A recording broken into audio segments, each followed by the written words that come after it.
Marked on the map isn't far from here.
Abandoned long ago, no doubt. I may go to Hogsmeade later, stir up some trouble. They need to be reminded that we're still running things.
I have been meaning to speak with you. I still can't believe we escaped the Ashwinders. You may not realize it, but you are the talk of the school since you saved me that day. I wonder how everyone knows about it. I told my mother in the hope that she would be more forgiving of what I have been up to if it came from me. She likely told other professors, and news travels quickly. Unfortunately, she might, in fact, have been even less forgiving than I'd hoped. I don't blame her for being concerned. We have been involved in some dangerous activities. As the Ashwinders were locking me up and threatening my life, it did occur to me that my mother may have been right. Has Officer Singer done anything with the evidence we provided? She has not. Harlow is as strong as ever. Someone needs to stop him, whether it is us or Officer Singer. If someone had stopped the monsters like him in Matabeleland, my father would be alive today. What exactly happened to your father? It was a beautiful day.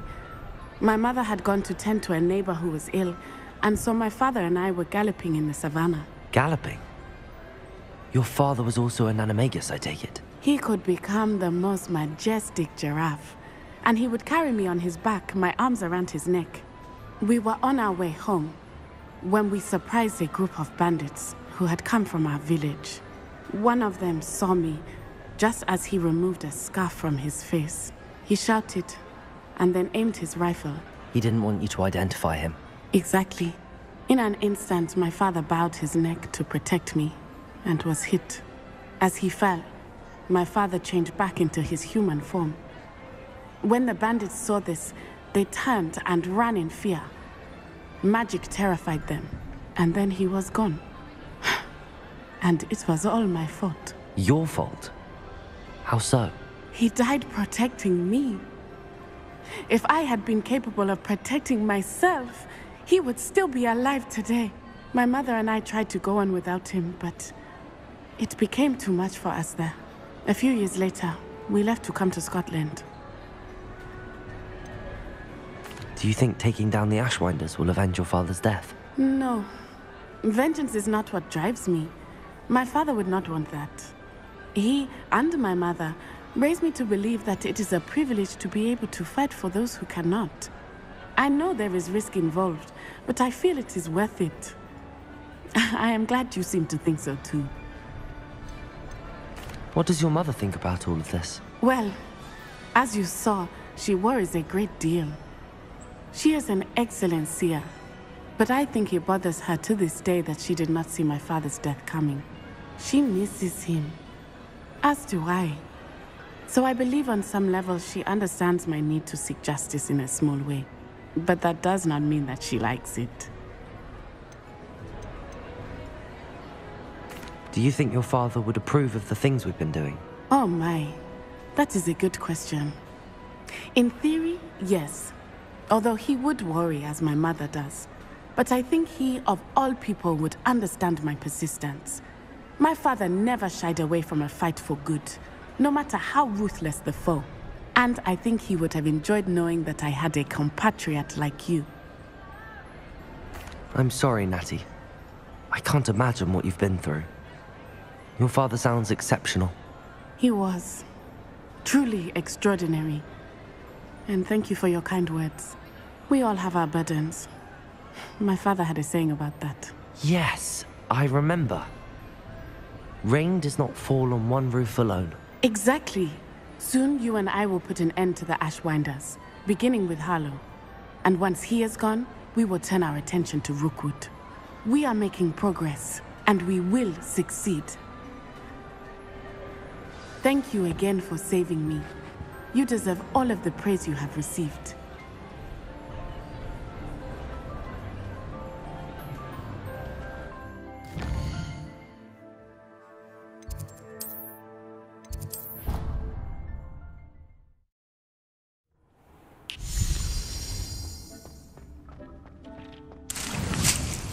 Dick thinks you should be proud of all the potions you've brewed.